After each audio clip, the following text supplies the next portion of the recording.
Good evening and welcome to St. Lucas United Church of Christ. I'm Pastor Vicki. I'm the interim senior pastor here.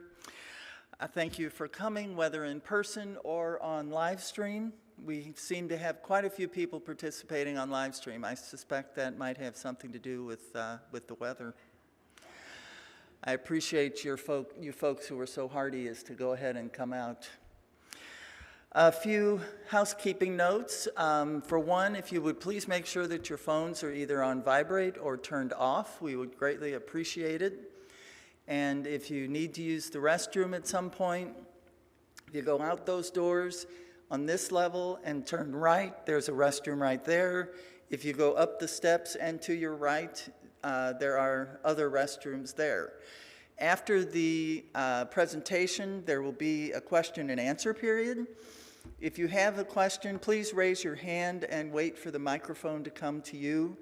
That will help our speaker in terms of not having to remember the question or perhaps asking you to repeat it.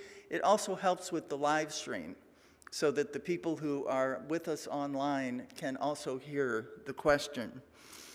If you're on Zoom, there's a little button that you can press to raise your hand. If you have a question, please do that, and we have someone in back who will let us know that there's a question on Zoom. It's our pleasure to host this event, and I'd like to thank our social justice team for their willingness to engage the community with this important topic.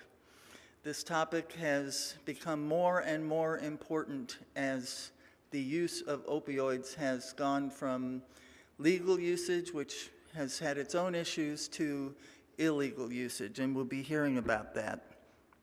After the presentation, there are a couple of community awareness groups that are up the stairs and to your left on the way to the social hall. They have more information for your benefit. Our main presenter today, Dr. Joseph Ferrand, was qualified to help us understand, help us grasp the scope of this critical health crisis. As an anesthesiologist using fentanyl in his work, he also became interested in public health and served on the Missouri State Board of Health. And these two vocations intersected as he discovered that fentanyl was being used in heroin.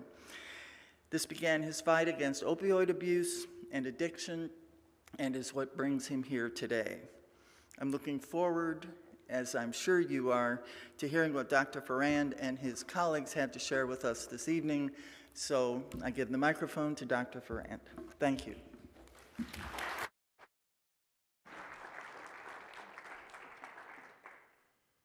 Well, thank you for that nice introduction, Pastor Vicki. And thank you all for letting me talk to you about one of my favorite subjects. First order of business, the words opiate and opioid have a little technical difference, but for my ease tonight, we're going to use them interchangeably. So opioid use disorder, which is what the disease we're talking about tonight is formally called. Opioids, these are 3 points I want you to remember when you go home tonight. Opioids cause predictable changes in the brain, which causes chronic brain disease, and that affects all of us, either directly or indirectly.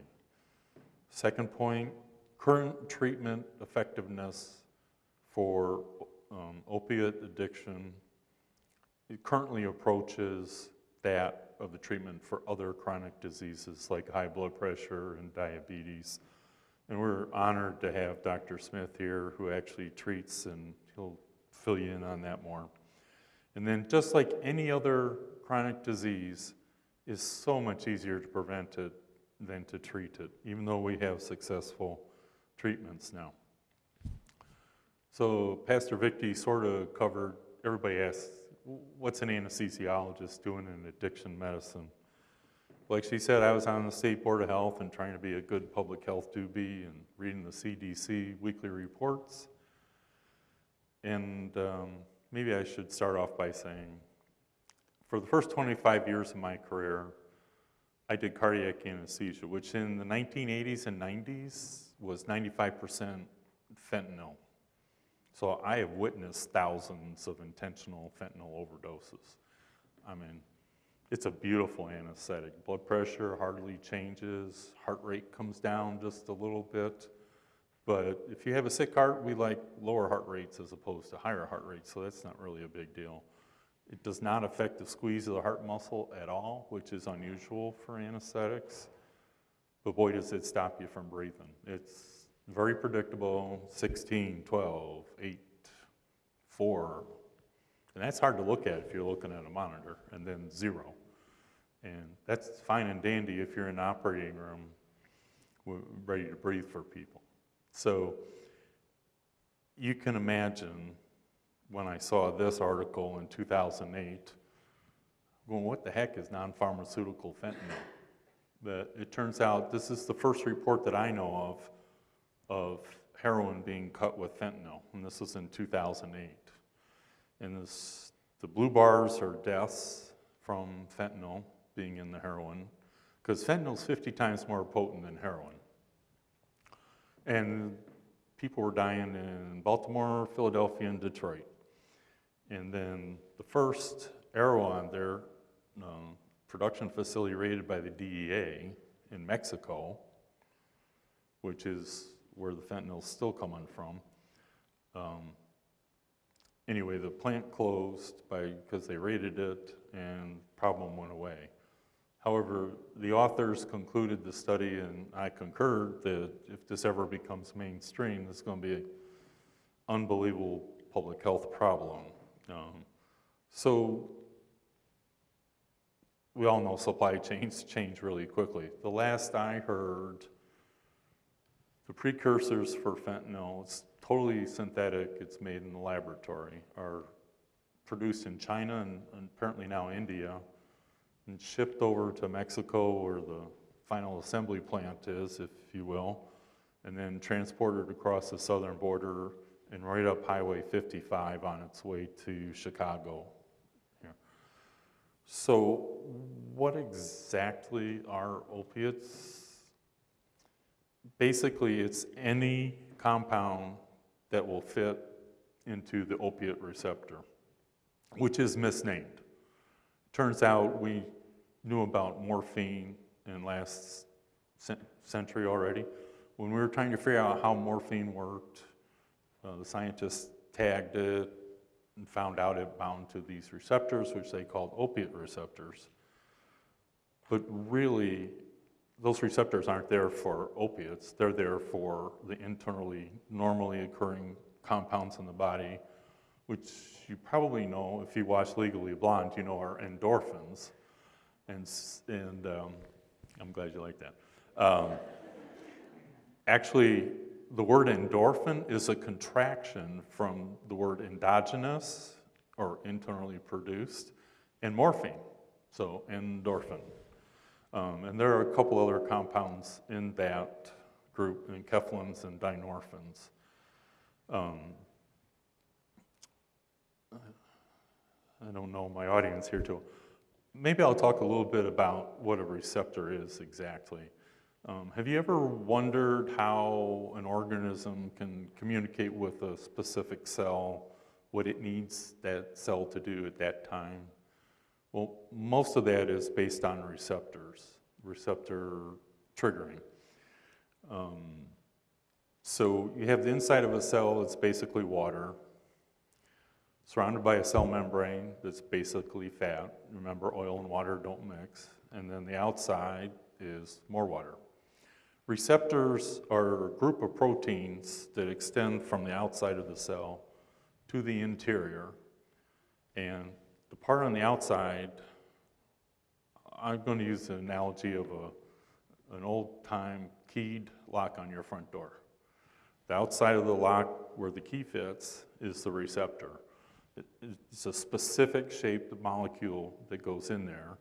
And when it goes in there and the keys are just right, it'll open the lock for you. It's the same thing with the cell. If it's a thyroid cell, when you activate that, it causes the cell to make thyroid hormone or whatever that specific cell does for that specific receptor.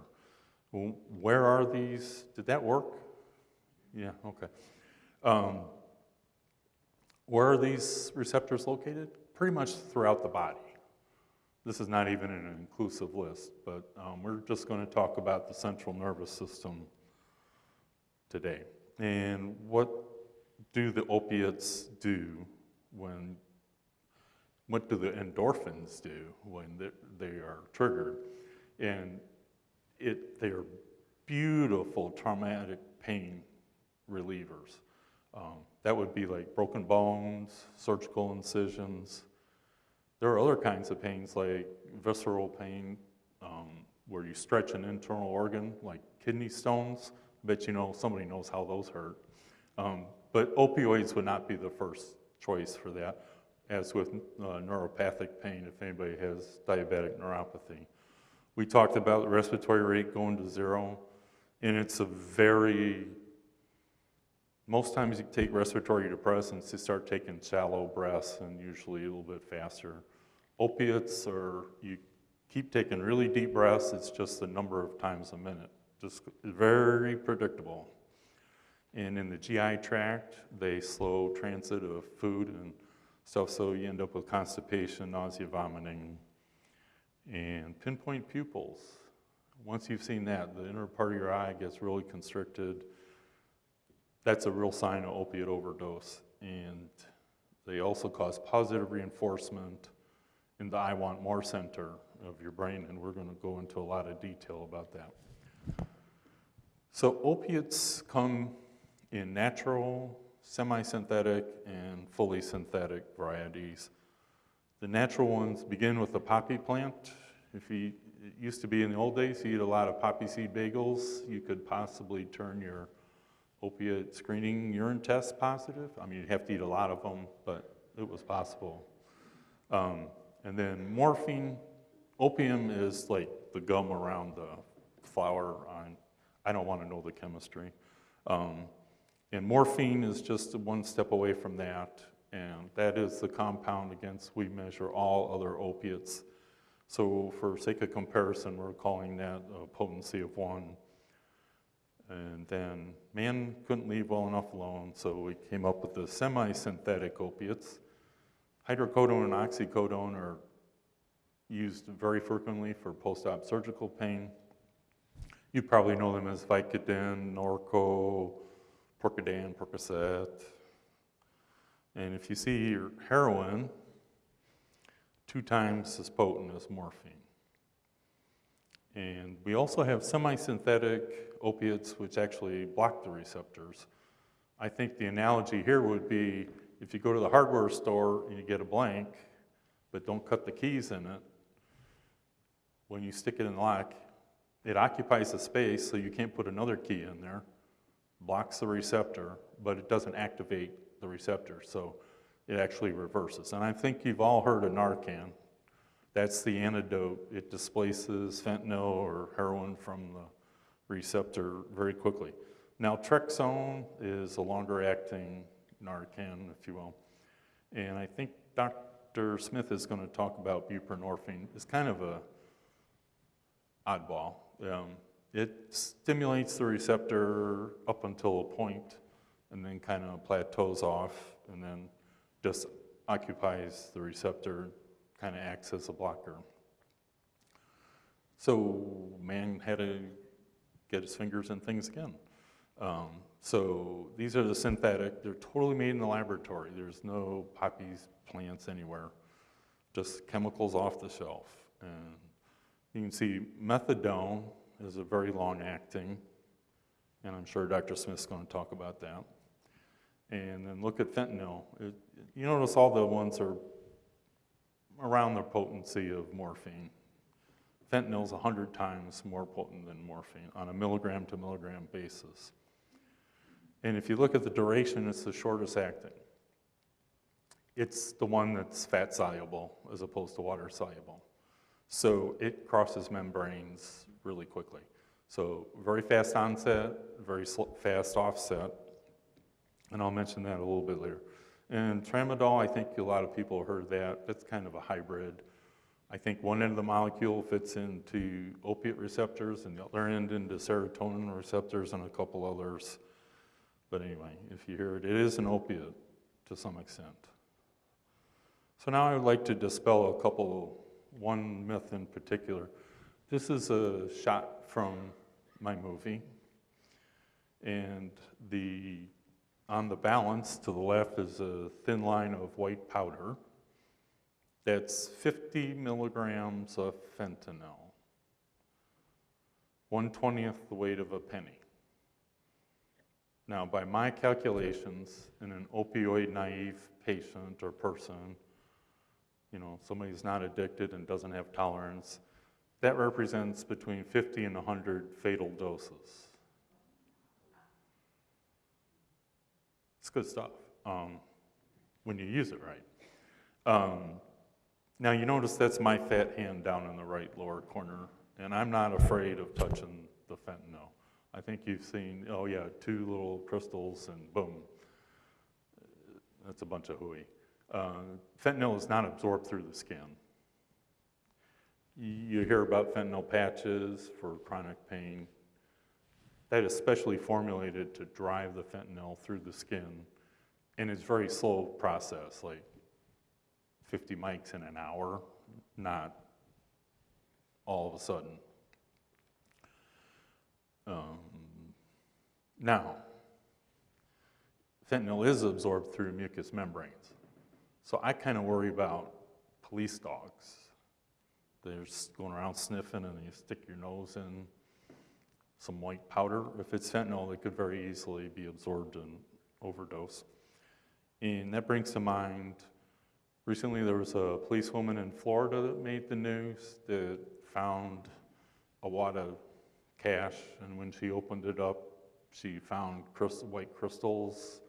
It was a very windy day, and she overdosed. I'm sure she got a good whiff of the powder in her face, and she inhaled it.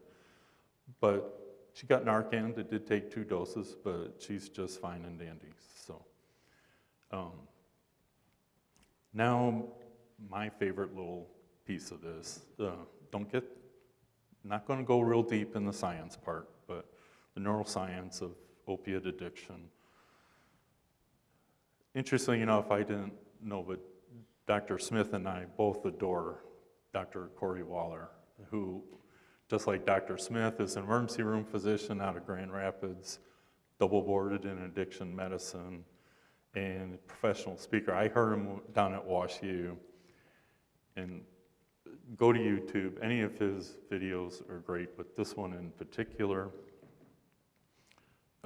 And here we go. So this is the chemistry, briefly. And all has to do with positive and negative reward.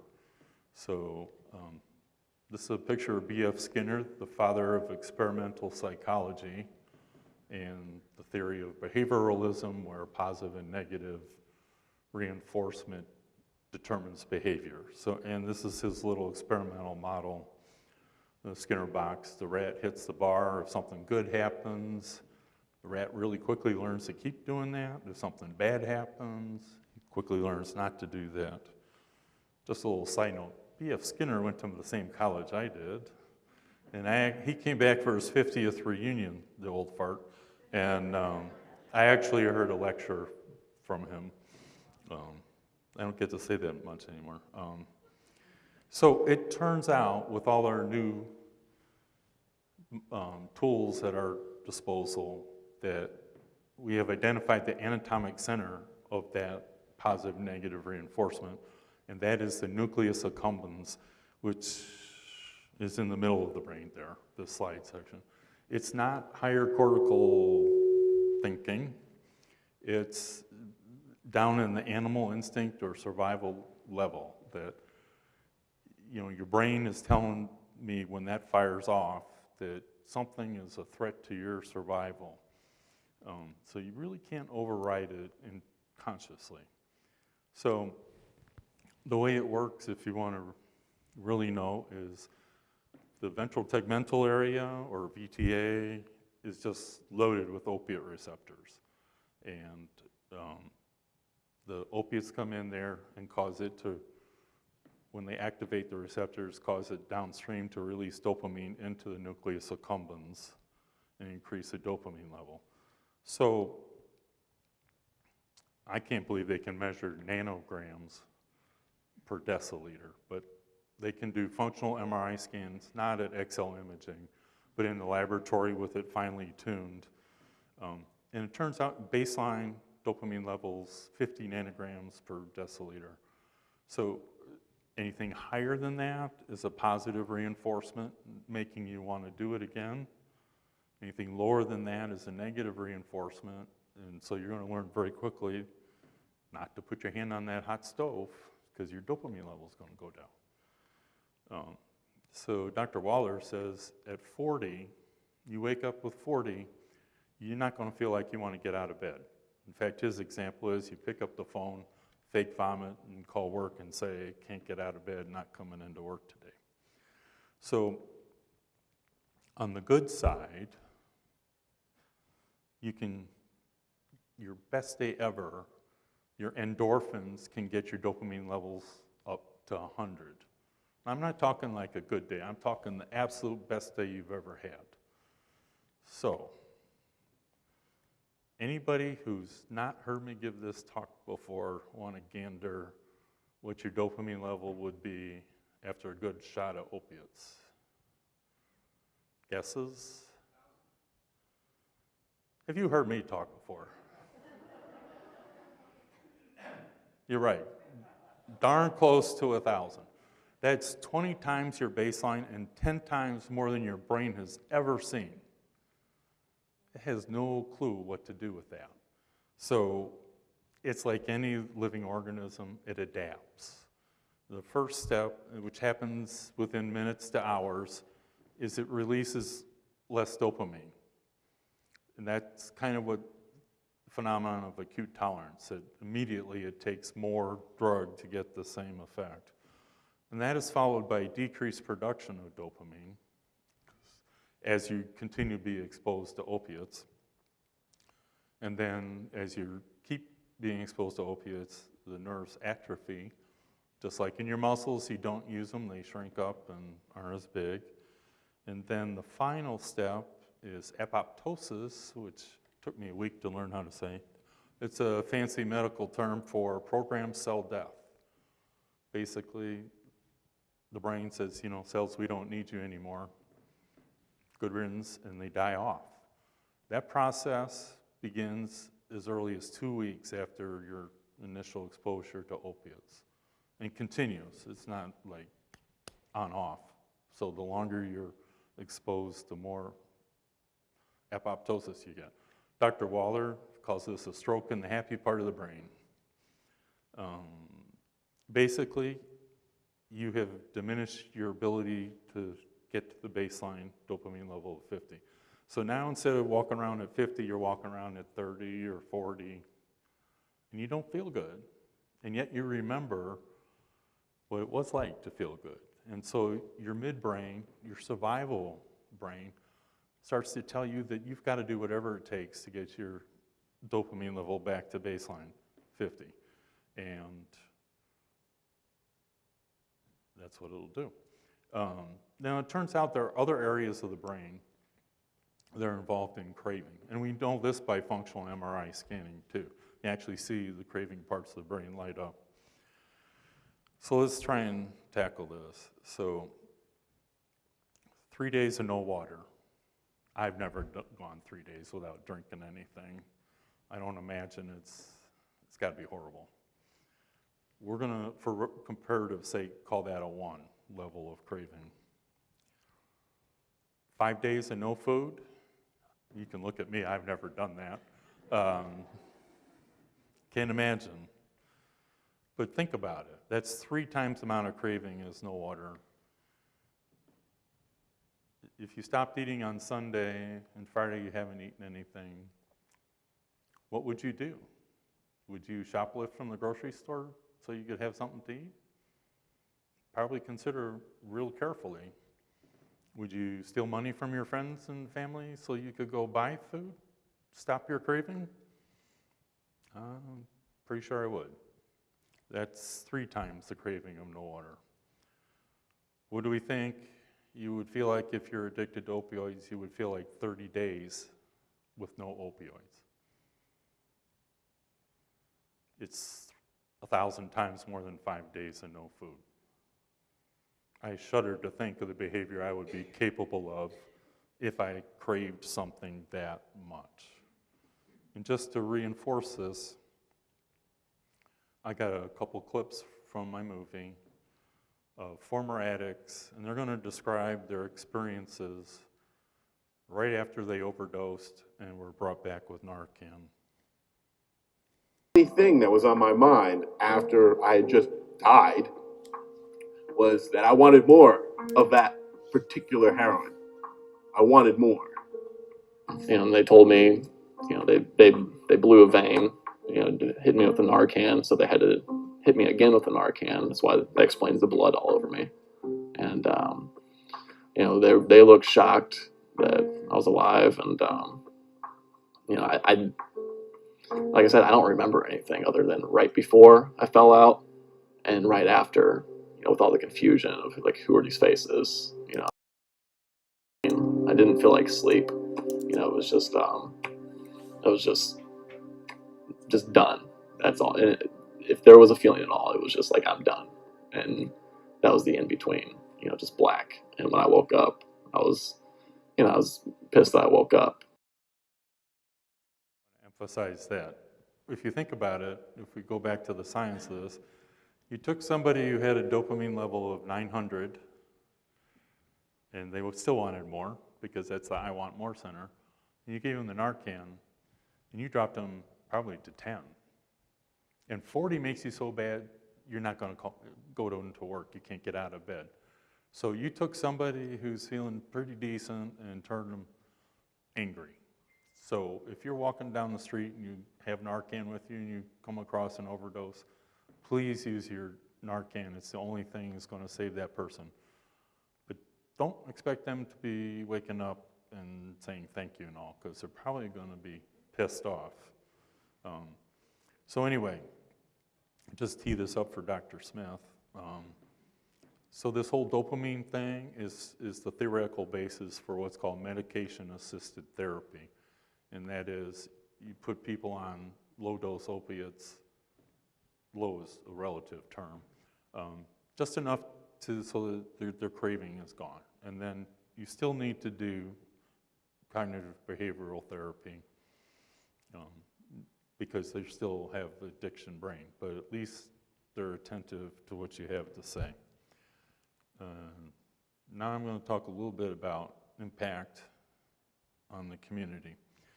This slide is a national slide, shows the 3 waves of opioid deaths. The green one in 1999 is prescription drug overdoses, and it goes up a little bit till about 2010, and then people tended to switch over to heroin. And unfortunately, that lasted about 3 years, 2013 or 14. And then fentanyl became mixed with the heroin, and it took off. The last number from the CDC slide here is in 2020. I heard 107,000 deaths in 2022. That's a preliminary number, and just, I don't know if I got this working. So I calculated out because it's a rate, but that turns out to be 32. And if you look at the slide, the highest number is 24. So if you were to plot that out, the 2022 dot would be on the white line at the top of the screen right over the E. So that curve is bad. So we're humans. We all sin. Well, that happened in the rest of the country, not here. So this is the same graph basically for St. Louis County. And it starts in 2012 and goes up through 2020. And the green line is prescription drug overdoses. The blue is heroin. And the orange is synthetics, which is 95% fentanyl. So you might as well just say fentanyl. Interesting thing here is in St. Louis County, In 2020, 0 heroin deaths. And that's because fentanyl is so much cheaper to make, they tell me, that what you get now is not mixed with heroin, it's total fentanyl.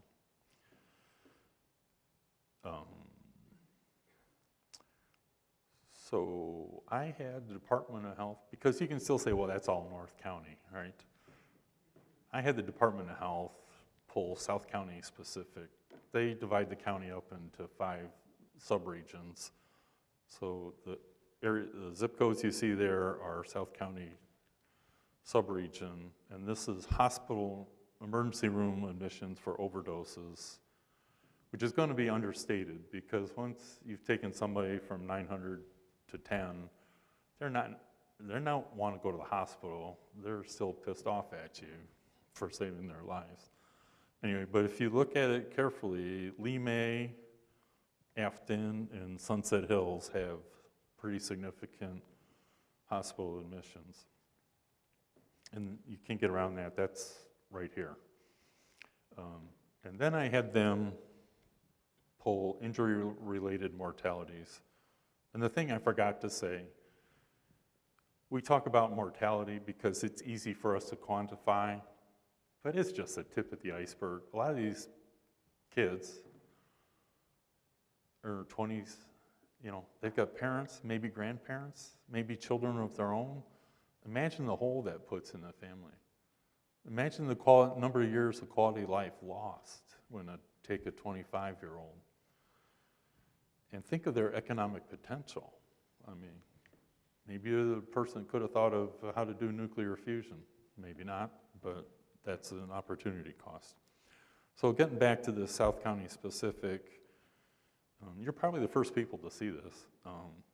When I started looking at the red line, starts in 2012, goes over to the 2021, it's the last current year. The red line is traffic accidents, people dying from them, pretty stable. The yellow line are firearms deaths. I imagine most people are pretty shocked to see that. I'm not, because I work in the operating room. There are a fair number of gunshots down here, albeit self-inflicted, either intentional or unintentional. And then the blue line are opiate involved, which you can just substitute the word fentanyl in the last couple of years. The interesting thing here is, across the country, the year of COVID, the year before COVID, mortalities actually went down. We were starting to make some progress, and then the pandemic hit. Everywhere else in the country, the numbers shot up. Not in South County, it went down for another year, so I guess we should be proud of that. Unfortunately, the last slope of the curve shows it's going right back up to where it started from. And then, last final observation, do you see the red line in the very last year, like doubled? I don't have data to prove this, but anecdotally, we're starting to see people at Mercy South who overdose while driving. That does not turn out well. And if you look at it, traffic accidents, even with that doubling, plus firearm injuries, is only about 2/3 of opiate fatalities in South County. And then I had them break it out by age distribution. This might be a little difficult. When you break it down this many, the numbers start to get statistically insignificant. So they grouped them in 5-year bunches. So the yellow bars are the last 5 years, and the blue bars are the 5 years before that. Does that make sense? So 15 to 24 age group, the blue bar went up to the yellow. 25 to 40, 34, I think this is opioid overdoses, #1 cause of death. Shameful.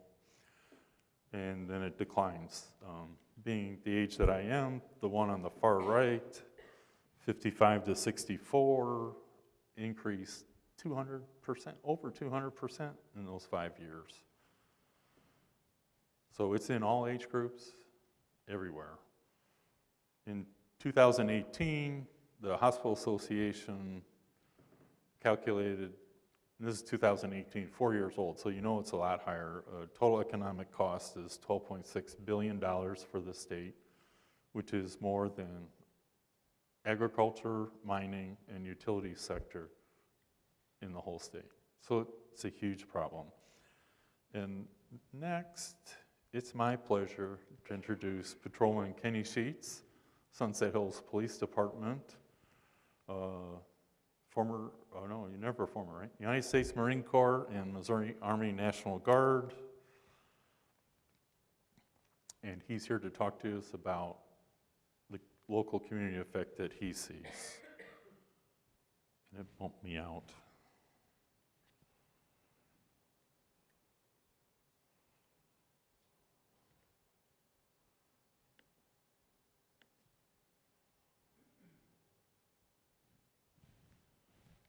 Oh, I'm sorry.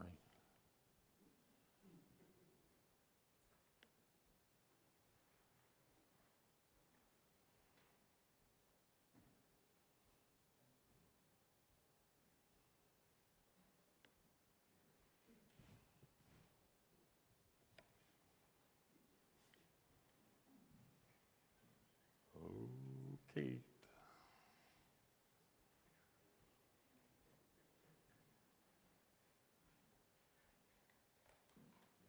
I was doing so well. Police science show.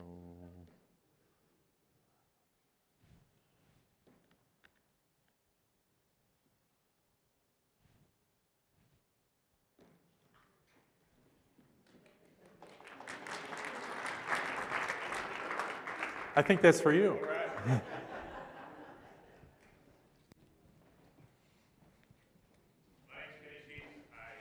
Been with the Sunset Hills Police Department for 15 years. Just celebrated my 15th anniversary in November. So, been associated with the military since 2001, so I enlisted pre 9/11. So I'm still currently in, so doing the math at 22, almost coming up on 22 years in. Yeah, the biggest impact that it has on our community is the resources it takes away from us handling other calls or responding to other situations within the city. We treat it almost as if it's a homicide because it potentially could turn that way on a fatal overdose if they aren't Narcaned. So we treat it as it takes 2 to 3 officers go in, and then we have a supervisor come out, then we contact our detectives, and then they come out. So if you start doing the math, you have anywhere between 5 to 6 officers on this investigating it, which then takes away from, if your home gets burglarized, we have to stop what we're doing on this to go to that when we could already have officers responding to that to take care of that. Currently we have 5 officers working the road 24 hours a day, 365, 366 days a year, if you have a leap year. So it does take away from us responding to other calls to be able to assist our residents and businesses within the community. The other thing we see is the thefts from stores. We call it smalls, to where they can grab stuff out of their pockets, then go sell it somewhere else to a pawn shop to get enough money to get their next fix, is what we call it. And then that takes away, then we catch them in that business. 9 times out of 10, if they're stealing from a business, we normally recover drugs from them. You know, if it be heroin, meth, or fentanyl. Those are the big 3 we're seeing now in our community. None of it is coming from residents. It's all coming through. The great thing I love about Sunset Hills, we are literally 15 minutes from everywhere. You can be downtown St. Louis in 15 minutes. You can be going over to Worldwide Technology Raceway in 15, 20 minutes. You can be to the airport in roughly 30 minutes, depending on traffic. So we are basically a gateway to anywhere you want to be. So it's a sought-after community to be in, and so with that, you have it coming through. You have them coming through from not our area to steal from our businesses or break into homes or get into unlocked cars at night trying to get change or anything valuable that they can sell. So that's one of the big things we see on that, is that aspect. So it takes away the resources that we can provide to our community, and then now it's getting tied up with that.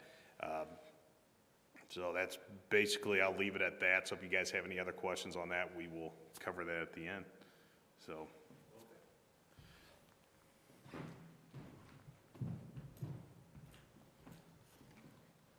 And I moved those slides for you.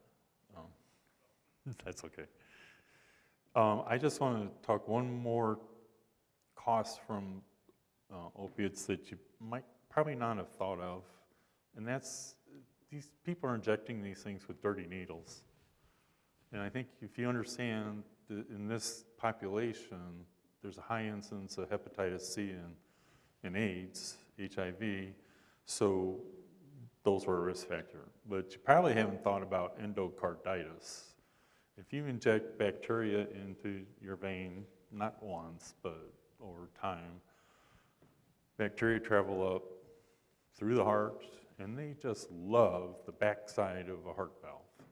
Think about it, they get all the oxygen they have, they get all the glucose and proteins in your blood just constantly, and they're on the backside of the valve, so the shear force of the blood flowing through there doesn't bother them, and these things just grow up. It's a perfect place to grow bacteria. And of course they eat through the valve, but worse than that, these vegetations, as they're called, as they get big enough, start flipping off. And if they flip to the brain, that's a stroke.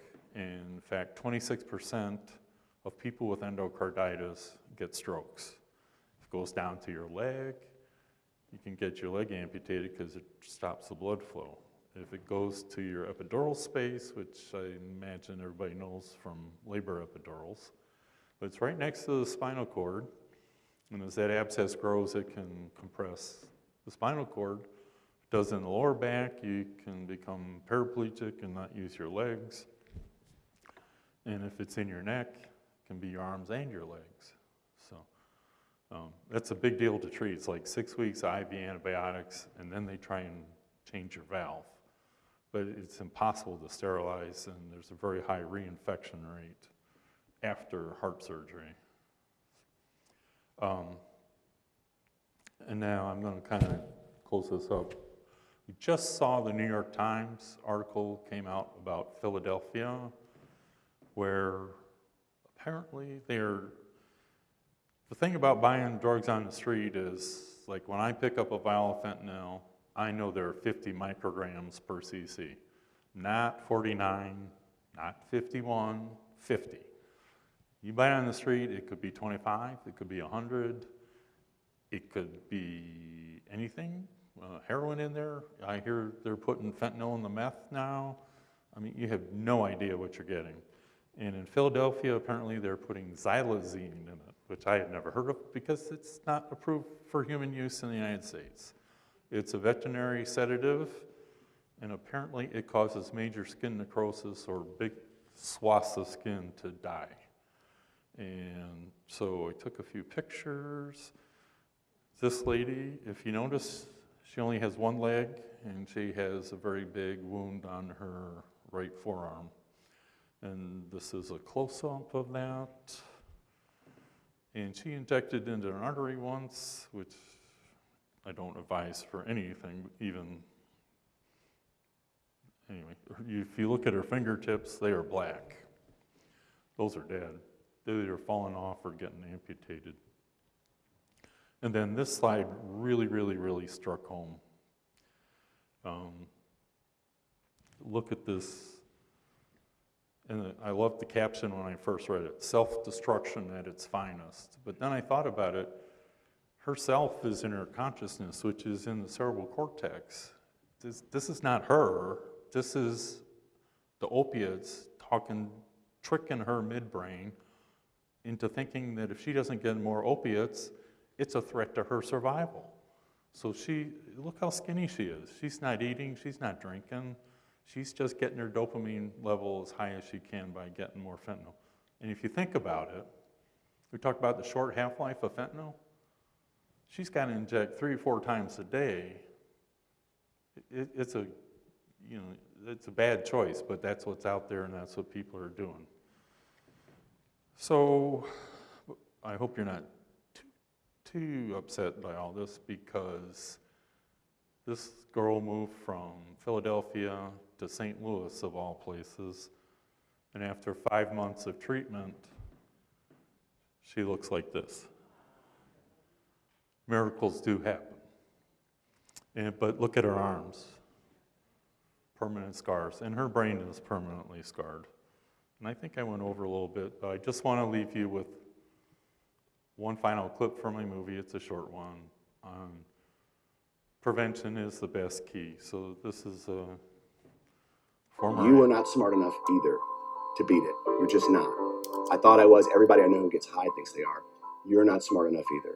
Please don't.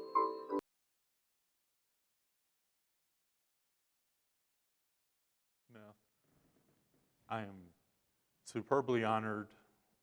Dr. Smith is a local boy, unlike myself. Grew up just down the street off of Telegraph. Graduated from Mizzou in medical school in 2009 and did an emergency room fellowship residency down in Parkland, which is a trauma center, top notch. And then, as you can see up here, co-founded and is current medical director of St. Colby Puckett Center for Healing and also Mercy Substance Use Recovery Program. And he has 3 young boys at home. So he's working his butt off to conquer this horrible disease. And so, Dr. Smith, thank you so much for being here and your help.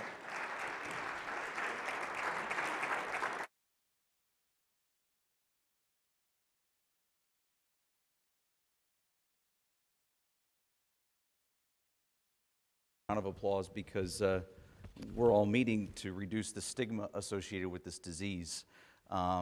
As you can see there at the bottom right-hand corner, St. Colby is the patron saint who we chose for our nonprofit back in 2018 because he is the patron saint of those who are suffering with addiction. And the quote that's featured there is that he said, "The most deadly poison of our time is indifference." And we saw the indifference that was associated with addiction in the early years prior to the attention that's been given for the last 2 to 3 years, which allowed this smoldering increase over time of further and further deaths. As Dr. Ferrand acknowledged, I was trained in emergency medicine, and around my time of returning to the St. Louis area, I was a very satisfied ER doc. I was back in my hometown. I was living a great life, had my wife and boys. But a friend of mine had lost his son to an overdose, and I didn't know what to do at the time. He told me that he didn't want his son to die in vain, but despite that death occurring, it took me an additional 12 to 18 months to act. I was working at DePaul's ER at the time, and I had seen somebody who had just had an overdose and had been in a car accident. And the patient was still kind of out of it, and his parents were wondering whether something else was going on. They were convinced that I didn't know what I was talking about, that he had some other sort of brain injury or something else bad was going on. And I finally chose to give that patient a very small amount of Narcan to try to reverse some of the opioids that were still in his system. And it was one of the most startling things that I've witnessed as he went into very rapid withdrawal state and began vomiting uncontrollably and crying. And his dad turned and looked at me and he said, "Did you intend for this to happen?" And it was a gut punch because we at the foundation of what we do in medicine is to do no harm. And he was miserable. He was feeling horrible that day. And I walked out, and for the longest time in the years prior, I saw the epidemic as it was occurring and just kept thinking, when is the government going to do something? When is the state going to do something? When are the psychiatrists going to do something? And in that moment, coming out of that room, I was, I heard the question, how many times are you going to have to see this before you do something? And it was around that time. I mentioned that story because of where we are today. I would not be doing this work if it wasn't for my faith. And that's where I feel called to present this evening, because we can join medicine and faith, and we can speak to how medications and empathy and grace can help individuals who are suffering. So that is what got me started in this field. So as Dr. Ferrand spoke about tonight, we have to come up with this idea of harm reduction. And what is harm reduction, right? We hear some things in the news about safe injection sites and Narcan and clean needles, and I can see very quickly when people get very concerned about that. In fact, my father-in-law is a conservative Christian in Oklahoma. And when I talked to him about all the things that we were doing at the St. Colby Puckett Center and all the things that we were advocating for, he was behind it, and he supported us both emotionally and financially. But when I started talking about what some people advocate for, with safe injection sites and these other things, I saw him very quickly start to cross his arms. And so I know that there are certain areas that not everyone is comfortable with yet, and where I tried to focus is in the middle of the road of acknowledging that in a very grace-like manner, we have to accept patients where they are and understand where they are and why they are doing what they are doing, and instead give them a path out of that darkness, out of that suffering, so that they can feel better again. What we have chose to focus on at the clinic and at Mercy is providing rapid access to care, providing the best medications available, and providing an open-ended commitment to getting well.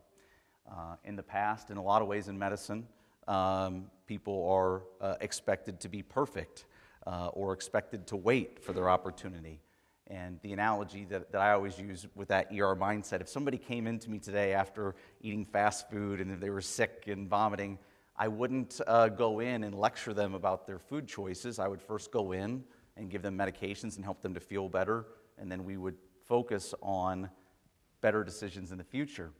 And the problem in the past, what's occurred for individuals who are suffering with substance use disorder, is they are expected to get well before they are offered access to the treatments and resources that will make them better. It's nonsense. And that's where, as a non-traditionally trained physician, I was willing to see the problems with the system and to try to advocate for newer methods to improve outcomes. And so in an emergency mindset manner, when I hear patients being told, well, yes, we'll get you treatment, but it's going to be 4 to 6 weeks, it makes no sense. Because what do you tell somebody who's injecting drugs 4 times a day when you tell them, I'm willing to see you in 6 weeks? In my opinion, you're telling them, I'm okay with you injecting drugs until it's convenient for me to see you.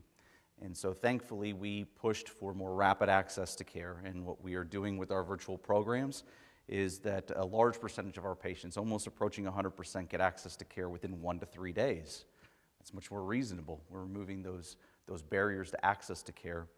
The other problem that I'll talk about here in a minute when we talk about medications to help is that in the past, certain medications were offered to those with insurance and resources, and others were expected to do cold turkey or to go to methadone clinics if they did not have connections or finances. I again called the nonsense on that. It's hypocritical, it's unacceptable, but thankfully I'm happy to share that after years and years of hard work, that law, which was mandated at a federal level, has been removed. And so the barriers that were put into place for a lot of people, for one medication in particular that Dr. Fran mentioned previously, buprenorphine or Suboxone, the caps on that resource have been removed and should hopefully increase the opportunity for individuals who are suffering, like the woman that he showed in the video, to have better access to medications to allow them to feel normal and to focus on getting well. Narcan is harm reduction. When an individual is on the verge of death and or dying and Narcan revives them, it is almost biblical, and I'm sure you can testify, when you see somebody who is apneic, i.e. not breathing, blue, cyanotic, it's scary. I remember distinctly that first time I saw a patient in the ER at Parkland Hospital whose friends dropped them off at the curb. I internally thought, why are my colleagues working so hard to take care of that dead person? And I distinctly remember the nurse quickly getting an IV, someone else getting the meds, getting drawn up, and she said, wakey, wakey. And in an almost biblical fashion, the individual went from being dead to alive. It was as close to a Lazarus-type moment that I've ever witnessed, and you don't forget it. And I was profoundly impacted by that. And that's harm reduction, because like the cemetery that we parked at out inside, dead people do not recover. And so when we expect people to just do better or to just stop without having access to medications, it's just not realistic. And without that effort of harm reduction, we don't give them an opportunity to get well. It's not hard to look at the picture that Dr. Fran showed earlier and to try to predict whether that person's going to have a good outcome or not. Anyone could say that most individuals who are in that position would have a high likelihood of potentially succumbing to their disease. But boy, isn't it wonderful when we see somebody overcome and to be able to get well again. To me, that is as close to grace as I have witnessed in the care that I provide. So, as we acknowledged before, medications are an important part of that. It is almost impossible for somebody dealing with the potent substances that we have in our society available today for them to just stop. As Dr. Ferran was saying, I remember Dr. Waller giving that lecture at WashU, and the analogy he said was, this is when we see individuals who seem indifferent, when they can't get out of bed, okay? When you've lost your job, okay? You've lost your spouse, you've lost your children, you've lost your house, and they seem indifferent, and that doesn't make sense to us because those are emotional triggers for us. Some of you would probably even feel uncomfortable inside right now even comprehending any of those situations. But they are so depleted on dopamine that they are indifferent to the consequences. But they are still aware of those consequences when we help them to get well again. But expecting them to do it on their own is almost impossible. And we are fighting a battle against the criminals that are willing to spread these drugs in our society, because they don't ask people to wait 6 weeks. They don't ask people to get prior authorization. They don't ask people often to even pay. People are put in horrible situations as a result of their substance use. And so what we have to strive for as a society and medical professionals is to remove those barriers and make access to care as easy or easier and more rewarding than the alternative that they've been pushed toward in the past. The unfortunate reality right now is I like to pretend that my medical colleagues and myself are really intelligent. This is not hard work. We have 3 medicines at our disposal, okay? And for any physicians who are not willing to learn about those medications, well, that's a lecture for a different day. But the problem is, I'll even make it simpler. One of the medications, naltrexone, that Dr. Ferran had mentioned, is simply a blocker of the opioid receptor. Number one, you have to have all opioids out of your system for about 7 days before you're eligible for that medication. We just acknowledged previously that most of these individuals can't go a few hours without using these drugs. Thanks, Doc. That doesn't sound so great. The other problem is that even when that medication is used, it acts more as a lockbox on that lock reference that he was using before. And so their dopamine levels are still low. And so now their brain is no longer being flooded by the illicit fentanyl, and now it's very aware that they've ruined their lives or their finances or their relationships. But their dopamine levels are really low, and the motivation to try to correct any of those things is almost impossible. So not a bad medicine, but very good medicine in the right time. So there's our 3, we're down to 2. The other one, methadone. Some of you may be familiar with methadone clinics. I'm not opposed to any medicine. There's no good or bad medicines, but some are better than others. And my argument is, if you were, let's say, coming to my ER and I identified a small tumor on your lung, and I referred you to an oncologist, it would be absurd if they said, hey, I'll see you 6 months from now. No, I have a tumor in my lung. Didn't you hear what's going on? I need to be seen tomorrow. In fact, do you do after-hours visits? And if you got there and they said, well, if you had insurance, you would get medicine A that would likely cure that, but you don't have insurance and you're paying cash, we'll give you B. It's probably good. It might work. It worked really well about 30 years ago. I can see people shaking their heads and they're angry, and you have a right to be angry, because if that was you or your loved one, it would be unacceptable to have a tiered system of what medications were at your disposal. Thankfully, again, we're changing laws and we're making things better. But methadone is inconvenient. Is it not a bad medicine? Sure. If somebody can't get to the other medicine that I'm going to talk about here in a moment, then it's an option. But many of our patients are suffering with transportation and finances, and they're desperate. And we tell them, well, go to the methadone clinic because this medicine is not for you. But make sure to get there at about 5:30 or 6 in the morning. Don't be late. Make sure you have cash. And don't bother having breakfast with your children or being to that blue-collar job at 7 like your boss asked, because this medicine is here, but you'll get it when it's ready. So alternatively, the medicine that I advocate for is buprenorphine or Suboxone. Again, I'll advocate for any of these medicines if somebody tells me that one or the other didn't work for them or they tried the other one before, because again, dead people don't recover. We have to continue to advocate for anyone by any means for them to get back to where they should be. But as I mentioned before, when I first started this work in 2018, I realized that there was this special license that you had to have in order to offer this one medication. And in order to get it, you had to do an additional 8 hours of training. Ask any busy physician these days if they can give 8 hours to do something, and they will quickly start making excuses.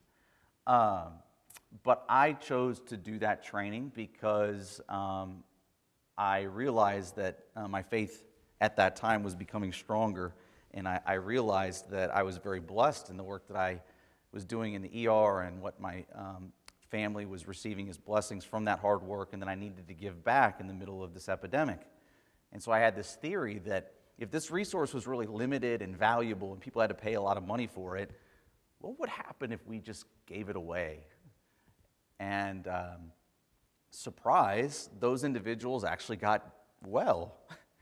And so we started that clinic at the St. Colby Puckett Center for Healing, and it wasn't a great business model. I prayed about it for a long time, a very intro to business, right?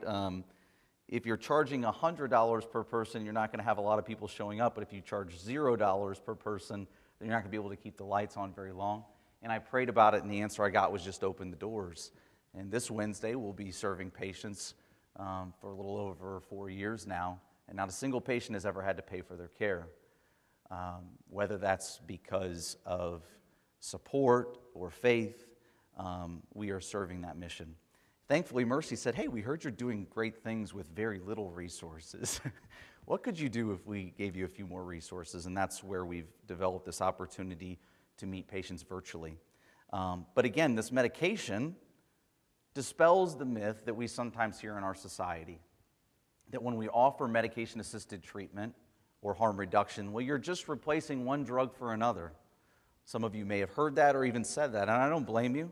One of the leaders at the highest levels of government uttered the same nauseating phrase a few years ago. I say nauseating because by definition, when I give a patient this medication, if I give that medicine to them at the wrong time, they get sick. It has to be well-timed, and that kind of goes back to that training that I was talking about previously. But I felt called to offer folks this medication because when I witnessed patients who randomly came into the ER on this medication, I didn't know that they were on the medicine. As Dr. Ferran mentioned earlier, it's not hard to tell when somebody is suffering with an opioid overdose. Their pupils look a certain way. They're not breathing well. There are certain clinical manifestations that you see very easily. But I would run a med list for somebody, and I would see that they were on this medicine, and they just looked normal. I thought, well, that's a pretty good medicine then. They don't look to be under the influence. They don't look to be sick. Why isn't everybody getting access to this? And so thankfully, again, I felt called to offer that. And my argument is that if all individuals are provided that opportunity and are supported with the struggles that they've faced as a result of their substance use, that they can get well.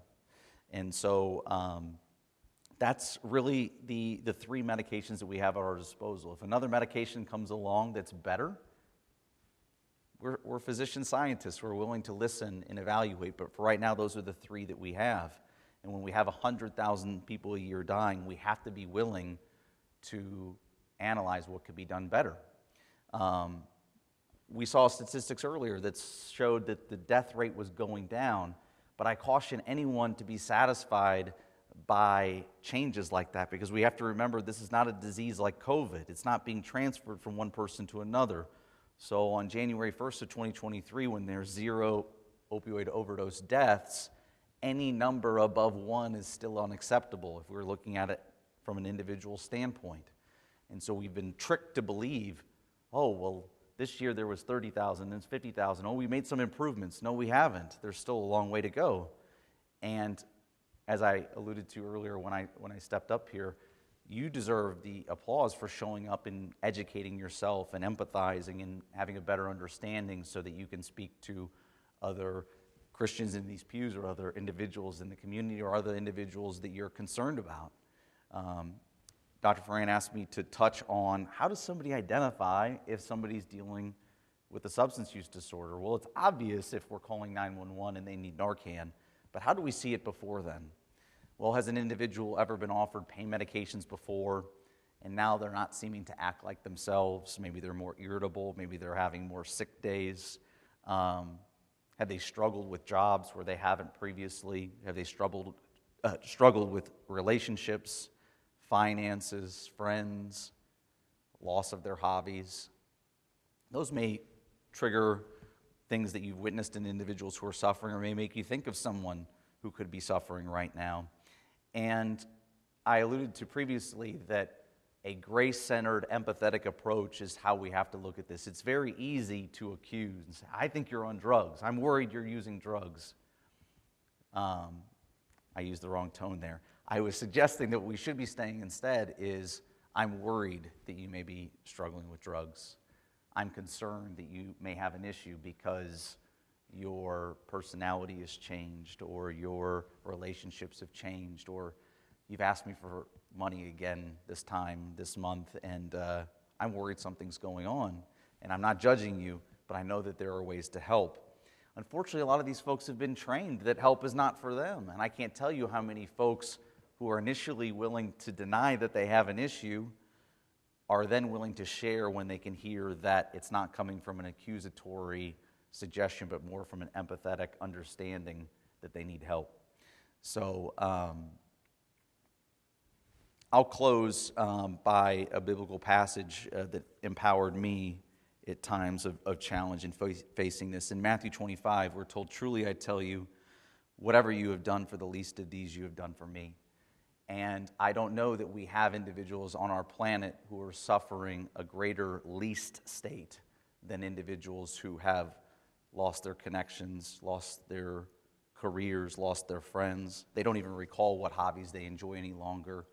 And that simple survival mindset of trying to just not die today and just feeling well enough to survive another day drives their decision making. So I thank you for welcoming me this evening, and I hope that this can foster further discussions.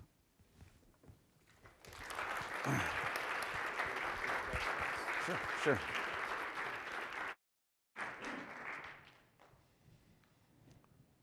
Well, I thank you both. I'm honored that you accepted my invitation and St. Lucas's invitation. So, are there any questions? We got mic people right in the middle here, but we got Zoom.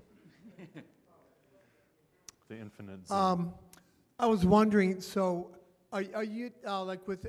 I've got about 50 pages left. I'm reading Lazarus Rising, and are you currently working like with the county government to for harm reduction? I mean, is the government involved in this, or are you meeting resistance with the government? No, I would argue that St. Louis is very fortunate that rather than a lack of resources in the St. Louis area, we have an abundance of resources to choose from, whether it's Narcan, whether it's assistance and training. I think we have a great amount of support here. My greatest area of concern is just outside of metropolitan centers like St. Louis, where small communities cross their arms to the ideas of medication-assisted treatment or harm reduction and having access to care. That's my biggest area of concern, because there's a great consequence to acknowledging that your community has an issue. It risks those communities having people move. It risks consequences for their tax base, for their educational resources. So we're stuck in this situation where a lot of small communities are suffering and don't have the abundant resources that we have here. And so that's where we have to continue to advocate for virtual connections like we have with our Zoom community, and getting additional resources out to those communities. Forgive me for kind of making a tangent there, because again, we want to act locally. But you could imagine if I tried to create a clinic in every small community in the state of Missouri, there's just not enough addiction-trained physicians.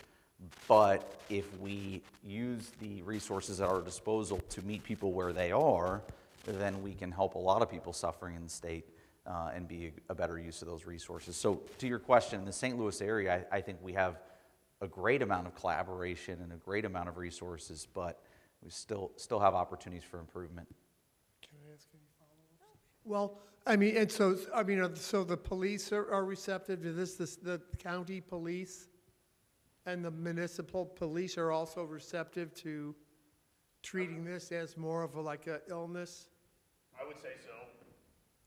There are, just looking at our correctional facilities that we have in the area, majority of those are supplying Narcan to them when they ask, do you use anything that would require Narcan?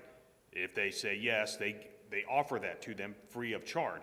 They also offer it to individuals that if they want it, if they have friends that use opiates, they get that and they can actually save their friend's life. So, more and more departments are becoming certified into administering Narcan. Most of our agencies around us are. We are not, but we have such a great response with Fenton Fire and Melville that we get on scene, and within 10 seconds of us getting on scene, they're coming in right behind us. And they are automatically knowing if it's an overdose, they're bringing the proper equipment in. And one last question, I'm sorry. So in outstate, because I know I've read before about some of this stuff, and it seems to be hitting rural America really hard. And so is there a bigger problem outside the metropolitan areas? I mean, is the problem bigger out there than it is here? And is that due to lack of resources? I'll go back to say that I don't know that there's a community in our country who hasn't been affected. If prescription pain medicines have been offered, then there is a risk for illicit pills and or fentanyl to be in that community.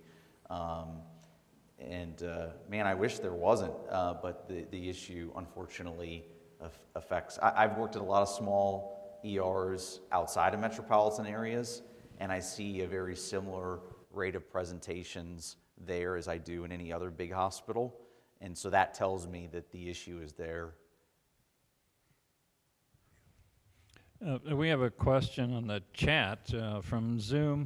The question is, after a period of recovery, does natural dopamine production return? Absolutely. We do see healthy people recover. The problem is in the past, what numbers do we think about when we think about substance use treatment? We think about these like 30-day inpatient stays or 60-day programs. And so right as you are offering somebody what I often advocate for, the minimum effective dose, not just the lowest dose, the dose that actually allows them to not think about texting their drug dealer or not thinking about stopping off at that place that they used to after work. The effective dose that, again, allows them to focus on their health, their career, their families, their friends, and hobbies. After a period of time, as those neurons and behaviors are going back to normal, then those dopamine levels start to improve and kind of getting people back in that normal thermostat type range. But it takes time. I have some patients who I've been advocating for years. And then maybe at the 1 year mark or 2 year mark, we start to slowly taper medicines. And some folks come to me and at the first visit, they're still sick and I don't want to be on this medicine. I get it, neither do I. I want to be on a multivitamin and that's it, right? But right now you're dealing with a deadly disease, and so let's instead focus on outcomes while then simultaneously focusing on medications. The analogy you used earlier with diabetes and insulin, right? Somebody can come to us with a blood sugar of 500 and say, I don't want to be on insulin.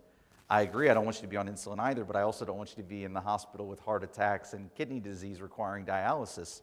So let's implement the medication, then add on behavioral and health modifications, and then over time you might be able to come off of insulin. And the same is true for this medication. I've had patients that have been able to come off of it, but I have others that are still in a slow taper process over several years. But they're not using drugs, they're not dead, they are pursuing careers that they enjoy, reconnecting to their families, reconnecting to their children. I can't tell you how many patients I've taken care of whose children have been affected by either their physical absence because of incarceration or being taken by the state, or their emotional absence of being there but being clouded by these substances and not being able to be truly present. So those are the things that we focus on when we're trying to help somebody to get well. And then the medication aspect, to me, it should be further down the list. You know, we can talk about being off of medicine once all those areas are in the right zone. And forgive me, but I think that's what we all aspire for in life, right? To be as happy and healthy as possible, to be either pursuing a career or passion that's important to us, being connected to our families, our friends, and hobbies. That's a sign that our lives are going well. And so that's all I advocate for with my patients. And that's what we see when somebody is suffering with severe addiction, that many of those things are absent. So yes, those levels can get back to normal. It just takes time. So as a casual observer of the opiate list with all these guys, I think that's a controversial point. I think you kind of alluded to it. You need to be on the medicine as long as you need to be on the medicine. And in some people, that may be a lifetime. And if you can't wean them off, you can't wean them off. I mean, they need their medicine. Did I say that right? I think it's accurate, yeah.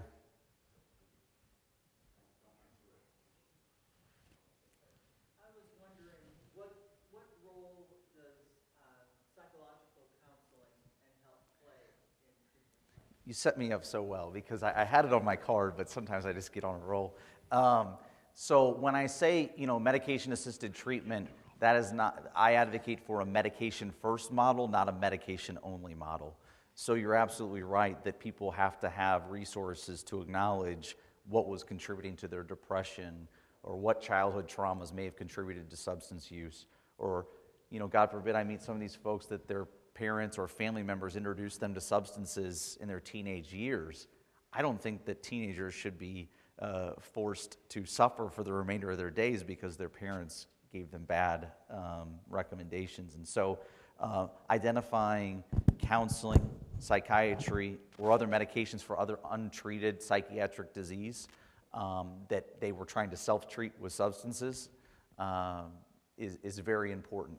But it's very hard to get a patient to commit to those other meetings and treatments if they're physically ill, right? Like the analogy before, you don't want me coming into the ER lecturing you about going for fast food when you're actively sick. And so if we can help somebody to feel present and well, then they can start to entertain and understand the discussions that are going along with counseling and psychiatry.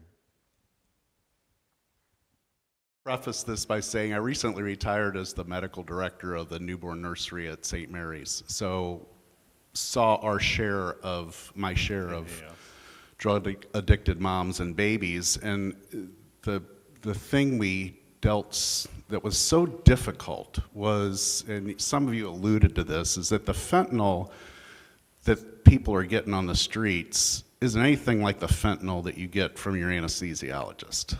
It can be cut with so many different things in so many different ways, and it made it really difficult to treat the babies because it was so unpredictable on how they would behave, because we really didn't know what all was in there and how long and whatever. And I became very conflicted through the years about what the appropriate approach should be going forward. And so my question is to you is, I'm still conflicted. We've been doing this war on drugs for a long time. Mm-hmm. We've got it flowing across the southern border with no end in sight. Do you guys have opinions on legalization and control and regulation? And would that be an option to go forward? A great question, and I'll take it first, but I think you've got some strong opinions on this as well. I don't want to go anywhere. Remember I made the analogy earlier about my father-in-law crossing his arm. I don't want to go anywhere near safe consumption sites, safe injection sites, until everyone has safe treatment sites. And until we raise that bar where everyone can quickly access care and have non-judgmental care and be supported without an expectation of perfection. In the past, if a patient came to a follow-up appointment and they had drugs in their system, they were told, you're not taking your recovery serious enough, you're gone. Because it was driven by finances. A new patient was a new patient charge. Maybe not every physician practiced that way, but a lot of clinics did, and that's what called me to be in this area. So I will not go that far, and I know there's other professionals in the arena who do want to do everything possible to save every patient possible, but my argument is that maybe we will be better stewards of the dollars that we do have and resources that we do have if we can improve access to care versus harm reduction. And as you acknowledge, as medical professionals, we aspire first to do no harm, and when we are already limited with the number of medical professionals working at clinics and hospitals and people are waiting longer than ever for care, I just can't feel that it's right for me to advocate for trained medical professionals to watch people consume drugs. I don't think it's the best use of resources, and I'll debate other addiction professionals on that. But I also don't, really shoot for this war on drugs, but I am for a war on drug dealers. There's a difference, right? And that's what I've witnessed from the officers who bring folks into my ER. They're actually very empathetic to many of the individuals who are suffering with substance use. I have no tolerance for individuals who are trying to harm my loved ones in my community. And so your personal experience with mothers and infants is heart-wrenching. Dr. Waller gave a lecture when we were training to do the X waiver. I think it was like the third lecture. And I'm embarrassed to admit it now, but I have to confess, it was about treatment of pregnant mothers. And as an ER physician, I was like, oh, great, I don't have to listen to this lecture because I'm never doing that. And by the end of the lecture, I thought, I have to take care of mothers who are suffering with this because they are trained to not be honest with what they're suffering with because our society has this irrational belief that once you're pregnant, you no longer have to be addicted to substances and you will just be strong, and it's just not reality. And they have a very strong fear that if they share any honest struggle that they are dealing with, that their child would be taken. And that is devastating. And many of these mothers have other children too, and they're afraid. I can't tell you how many women whose addiction started with Percocets after a C-section. And it evolved from there. And how many have told me, I wanted to ask for care a year or two ago, but I was afraid my kids would get taken away. That's not acceptable. That's not acceptable when we're dealing with a deadly disease and we know that people who are offered care can get well. So I will open up to you because I know that you're... I look at it this way. When the state of Missouri legalized marijuana for medical use, we had dispensaries open up everywhere, correct? After that happened, you had numerous dispensaries getting burglarized, having the marijuana that was grown medically stolen. That opens the Pandora's box for the same situation with that. Now you're going to flood the streets even worse than what they already are. So you're going to have medical grade versus street grade out there competing. So when you start having that, you start having rival fights going on, territorial disputes. So it's just a mess for us trying to keep our community safe, and then we have to worry about this. So professionally, I'm against that as well. But yeah, you just open a big Pandora's box when you start branching out to other drugs. We have a question on the Zoom text. Is there a website for information and resources? One that comes to mind specifically for Missouri is nomodeaths.org, like nomissourideaths.org. I think that's a great website to start with because you can get Narcan for free there as well. As I mentioned before, we're dealing with a timely disease, right? If somebody has overdosed and is not breathing, how quickly can that individual with Narcan or additional resources get there? This is a time-critical situation, and so if you have it available, then you might be able to help. So that's a good place to start for additional resources. I'm trying to think of others that come to mind. Is that Missouri Institute for Mental Health? I think they are associated with it. Yeah.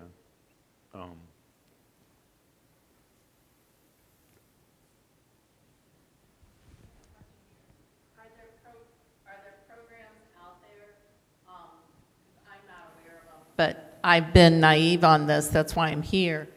What programs can we publicize for the caregivers and for those who may think they know of someone, just going and empathy, if you don't have the understanding that it is a disease and not a case of just, have a little more self-control and Right. forget it, behave yourself. Is there a way we can advertise the programs that would maybe educate the caregivers or just those who are more frontline identifiers? Yeah. The first that comes often to mind are primary care physicians, because I always kind of see them as being that place where somebody may be struggling to talk to a stranger, or they don't know who they're going to call and get an answer from. But I definitely hope and am optimistic that our primary physicians can become better trained at substance use treatment and better able to identify and refer when they see that an issue is occurring. As I alluded to previously, that special license has gone away as of a couple weeks ago. And so the federal government has essentially said, if you are willing to prescribe controlled substances, the pain medicines that Dr. Fran was describing previously, then we are also going to expect you to understand the medications that can counteract those potential addictive components. So that standard is being risen in the next 6 months. But again, when we see how it's impacting our communities, self-driven individuals who are willing to listen and willing to dispel myths and willing to reduce stigma is one of the best ways to start. If you're in the building, so he knows you're talking about okay, Dan. If you're in the building, in the sanctuary here tonight, you can go up the steps to your left, and immediately to your left again, there will be a couple of tables with community awareness groups. I mentioned that at the beginning, and they have some resources for you. Well, I turned it on. Okay, we're going to try this one. There we go. If you're in the building, and unfortunately on Zoom these aren't available to you at the moment, but there are a couple of community awareness groups that I mentioned at the beginning of the evening that have more information. I believe there's one that's even providing a limited amount of Narcan. So please feel free to stop by there, and they will have websites and pamphlets and other information for you. Is it me? Okay. I hope this isn't a stupid question. No It stupid might be. questions. She just said that you can get Narcan, and it sounds, I've heard that you can get it. Can you, if you're not positive that someone's having an overdose, because I can imagine it would be a very hectic, very stressful situation, and say you're here at church and you see someone and you think, wow, what's happening, and we have Narcan here. I don't know if we do, I don't think we do, but, can you harm someone by giving them Narcan? Okay, that was my, so that wasn't so stupid. I'll put this out to you. Over the summer, I encountered a wrong-way driver traveling northbound and southbound lanes on Liver. We were able to get the vehicle to stop. Unfortunately, they had traveled off the roadway, took out 2 mailboxes, did substantial damage to the vehicle. Our first inclination was that, are they under the influence of something? We didn't have any indicators that it was alcohol. There are, without looking at their eyes, but the driver's eyes had already rolled back into their head. EMS, first thing they did, they treated it as if it was a overdose. Administered Narcan, no response. They did a blood sugar test, determined that they were diabetic. So at that point, they got the driver's blood sugar back up. They were taken to the hospital, evaluated, and they're alive today. But it does, being diabetic and all that, that's one thing we have to take everything into account. Is it overdose, or is it a medical condition that they have? So for us, we err on the side of caution and treat almost everyone as if it's an overdose. That was a great question. Yes.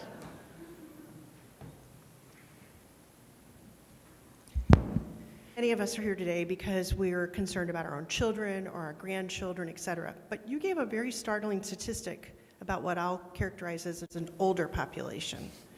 And you also mentioned it's much better to prevent rather than have to respond. That wasn't exactly your words, but can you tell us about how to be aware of an older population as to how we might be, for lack of a better term, susceptible, or what we need to be aware of, especially with medication we may be prescribed? When you mentioned Percocet, all kinds of different avenues that we get medication prescribed. How do we become aware of for ourselves and our peers? Any opiate is potentially addictive. I've got a slide. They are extremely effective, but you should be on them as short a time as you can. 3 to 5 days post-surgery should be plenty. Should be plenty. And I've got a slide. If you're given the initial prescription, and this is our colleagues that I've personally given talks to, that you don't need 30-day supply. So if your original prescription was for 10 days, you have 15% chance of being on opiates a year from now, and like 10% after 3 years. I might be off a little bit, but not too. I'm not that old. Alzheimer's isn't. It's in that range. It shocked the heck out of me. Yes, I've tried to talk to the dentists. I sent them some letters and things. I tell you, I went and had a tooth extraction, and I said, I don't need any. He wrote me for 15 tablets, and I'm like, if I take 2, it's going to be, I hate not to, you get a professional telling you, here, you need this.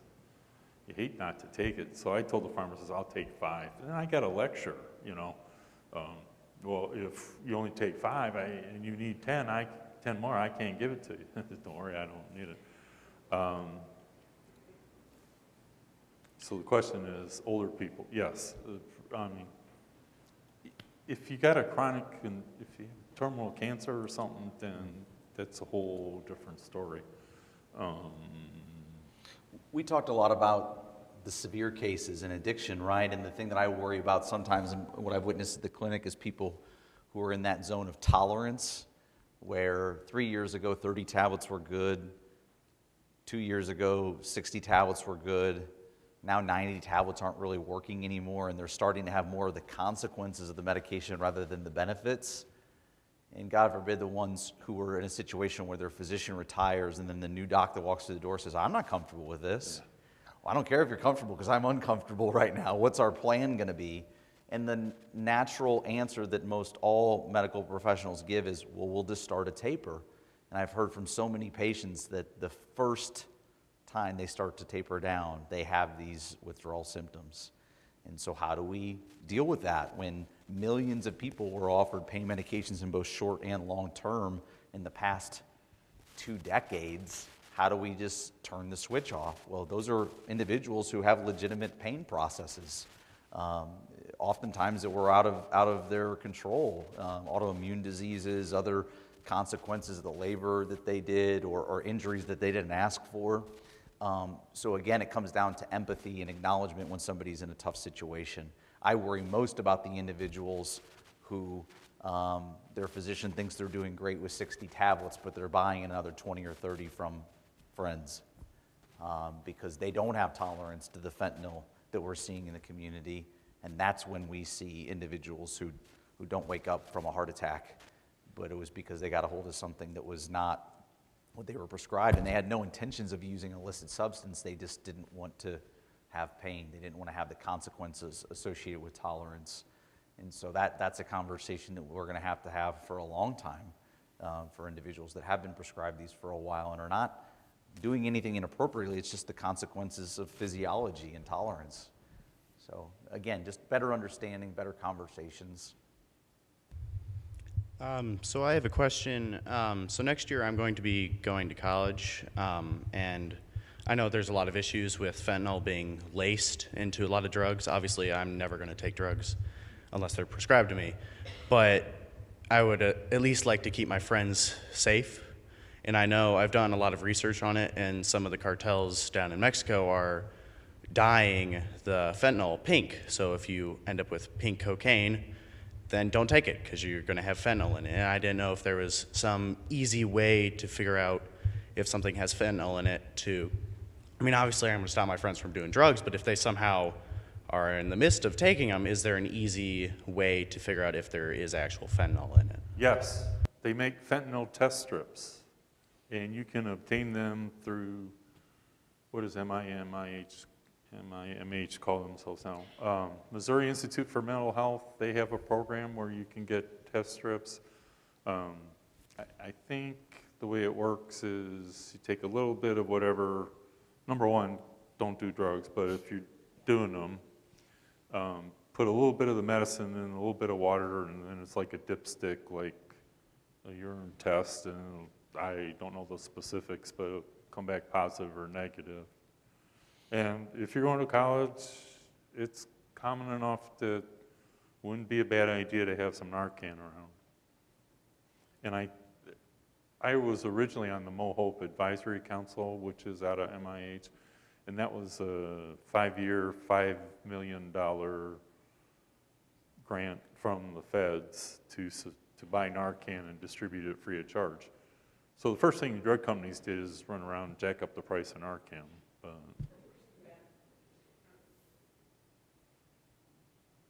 Thank you for asking that question, though. That's not an easy one to ask, and it's very responsible. As he said, having Narcan around is paramount.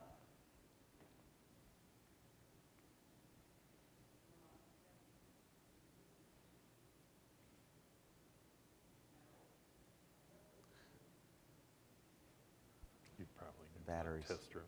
Right? Yeah, that's harm reduction, Nope. right? Nope. Ah, hey, there we are. So maybe this question is mostly directed to Officer Sheets, but perhaps the doctors will want to weigh in on this as well. But I read a lot about crime in our community. We think it's north of Del Mar, but really it's here. It's in South St. Louis. It's in Sunset Hills. So we have carjackings, we have burglaries, we have a lot of theft. I read the Sunset Hills weekly report. Often... I sent that out, by the way. Awesome. It's really well written. But I cannot take credit for writing it. Okay. I will say that. All Someone right. else is our brainchild for that. So you just hit the send button? But more often than not, I read that there's a connection between whatever the crime is and the discovery of drug paraphernalia or something to indicate that the individual might be doing something in order to feed their habit. So could you comment a bit on what you think the societal impact is in terms of crime related to addiction? Oh, how much time do you have? I mean, because to break it down simply, for majority of the crime that we encounter in Sunset Hills is some sort, like for my crew, for example, we probably average about 15 drug arrests a month. And typically all those drug arrests are coming from either methamphetamines or fentanyl. We do have the occasional heroin that's still around, but we just look at indicators, or because typically what we see in our profession is if someone's addicted or using drugs, they have signs themselves that they are users. If it's scabbing on their hands, that indicates they're shooting up some sort of illegal drug. So we look at clues like that, but we also take into account what type of profession do they have? Are they a bricklayer? Are they construction, a roofer? Most of those times they're going to have roughed up hands. But we also look at other aspects of did we just get a call for Home Depot for a shoplifting that just took place? That person matched the description, and what they took was, DeWalt batteries or Milwaukee batteries that are $200 a battery So they're going, taking that, selling it on the street for 50, 60 bucks, and it's enough to get their fix, but what we call it is their fix, and it's just a repetitive cycle. We also have encountered somebody that we were Narcaned at the beginning of our shift. We do 12-hour shifts. So they were Narcaned at the beginning of our shift. By the end of our shift, we went back, that same person who was Narcaned a second time in a 12-hour shift. So try to describe on what we look for clues, we look at patterns, but also trying to determine how it's all related. It's tough. You know, if we had that answer, I think we would be better off, but it's a never ending cycle for us that, once we try to get 2 steps ahead, they get 2 steps ahead of us, so. Yeah. So I was thinking about that with Dr. Foran's comment about, the addict gets to the point where they'll do almost anything in order. Correct. Right. And so that, to me, seems to fuel the crime in our community, and I'm not sure that everyone really realizes that connection. For our community-wise, the biggest thing that we see is we look at it as the smalls. So when you think about what's in your vehicle, when you don't lock your vehicle and it's parked in your driveway or on your street, people leave change in there, right? They leave maybe a iPad or a smartwatch, something along the lines like that, that's small enough that they can just grab it, slip it in their pocket. But also, too, the other thing we've encountered quite recently is firearms being left in vehicles. So when they take that, they sell it on the street or they trade it to their dealer in regards to getting that. Now, we haven't had a carjacking in a while, but we do have a lot of car break-ins, a lot of thefts. That's one of our biggest things that we encounter is that, or someone traveling through Sunset Hills in a stolen car, that when we recover that, we're going to cover probably a stolen firearm, narcotics, everything else that goes along with that. Thank you. I'll piggyback onto your question. One that we should also ask is, what level of crime is not associated with addiction? Whether it's alcohol or methamphetamines or opioids, how many domestic disturbances are related to substances? How many car accidents are related to substances? I would argue a large percentage, if not almost all, of the crime occurring in our communities are a consequence of substance. The question is which substance? And so you're right, I'm not liberal on crime, I'm liberal on treatment because, again, we're dealing with generic medications. I wish it was rocket science, it's empathy. Get you in quickly, best medications available, because otherwise, if I tell you or your loved one that it's $500 to walk through the door of the clinic and your medicines are $200, the drug dealer told me I could get 10 capsules of fentanyl for 20, so survival brain sounds like that's the way that society is telling me to go. I mean, I wish I could make it more complex than that, but when you don't have any money, $20 is less than $700, and it's today, not 6 weeks from now. So we will do better. Our clinics will do better. Our hospitals will do better. If they don't, then they'll go out of business. Because if clinics continue to try to ask well-educated public, hey, my loved one needs help, how much is that going to cost? Well, it's $30,000 because we're the best, so just go ahead and fill out that check. Oh, wait, $30,000? Dr. Smith told me access to care is lower than that, and we can do it faster, and the medicines are generic. What qualifies you to charge $30,000? Well, we're the best. Okay, well, maybe I don't have a 401k to cash out or a second mortgage to do. I still want the best for my family. How long are you going to offer them care? Well, we have great protocols and a 99% success rate for 60 days. Great, what happens when my loved one relapses on 61? Well, don't worry, we have a re-enrollment fee of only $5,000. You see where I'm going with this. Those days are over. I think a well-educated public is tired of cashing out their 401k, mortgaging their house, and still losing their loved one. So those organizations will have to do better, and if they don't, then they will be replaced by organizations and caregivers who will do better. So, sorry, I can get on a soapbox sometimes, or podium. Could you share to our community, lay community, how to administer Narcan if you have that in your possession? Yes. Is that in the back? Have you ever used nasal spray before? Then you are well. Sorry, I didn't mean to put you on the spot. For anyone who's used nasal spray or seen one of those commercials on TV, open the box, spray in the nostril, stand back. That's a very simplistic explanation, but if a person is unresponsive and Narcan is there, give it a shot.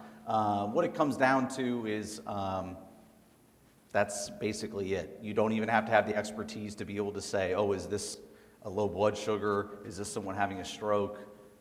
You can try to help. And the worst case scenario, what can happen is that it really is an opioid overdose, and then you wake up a person who's maybe not appreciative afterwards. We would think that if you're not dead, somebody would wake up and say thank you, but they feel sick. Remember, like the officer described, we see individuals who get Narcan and then get Narcan again 12 hours later to a logical public who'd say, you almost died, why would you do that again? Hey, didn't you listen to the lecture? I felt like crap afterwards. Forgive me. I felt horrible afterwards, and I did what I could do to try to feel better again. And unfortunately, they overshot. And so I think we have some exhibitors with some Narcan in the back, and I'm sure they have directions with them. Great question. It's simply hitting that mucosal surface. Yeah. Just want to get on the mucous membranes, and as long as there's blood flow, it'll get absorbed. But if you need to check a pulse, if there's no pulse, you got to do CPR to get the blood flow. You can tell where I come from.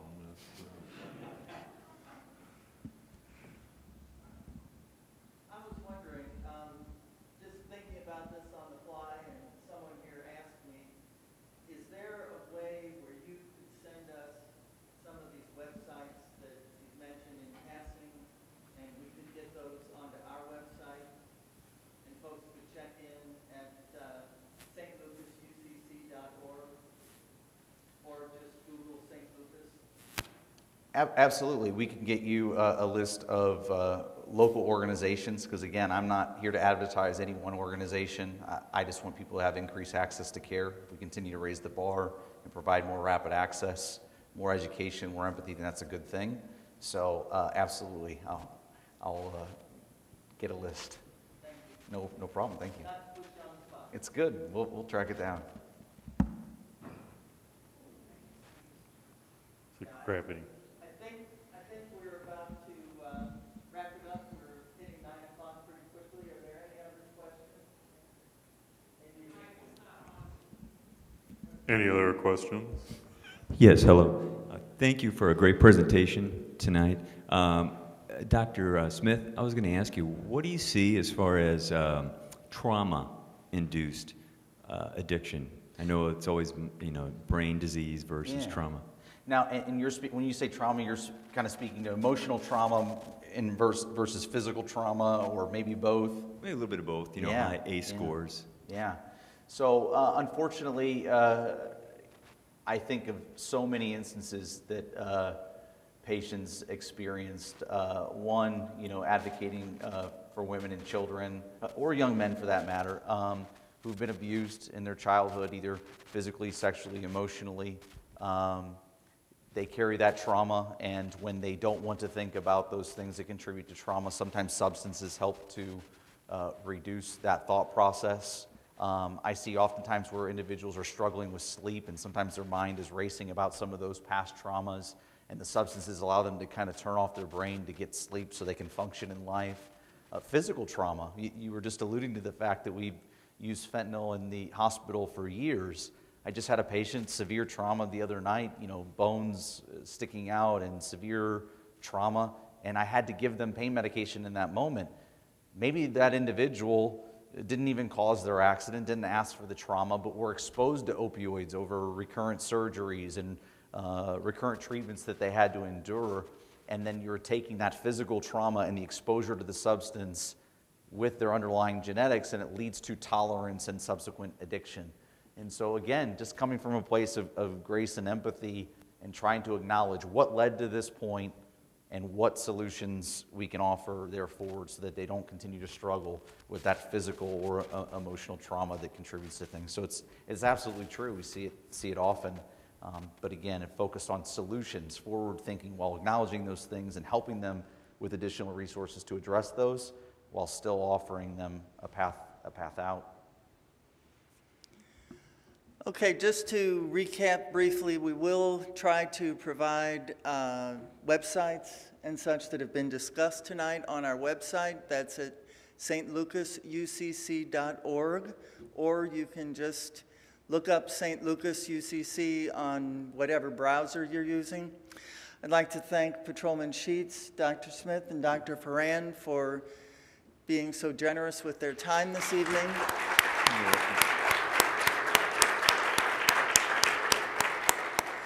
And please feel free to check out the exhibits that are up the stairs and to your left. Thank you again for coming. And thank you for those on live stream.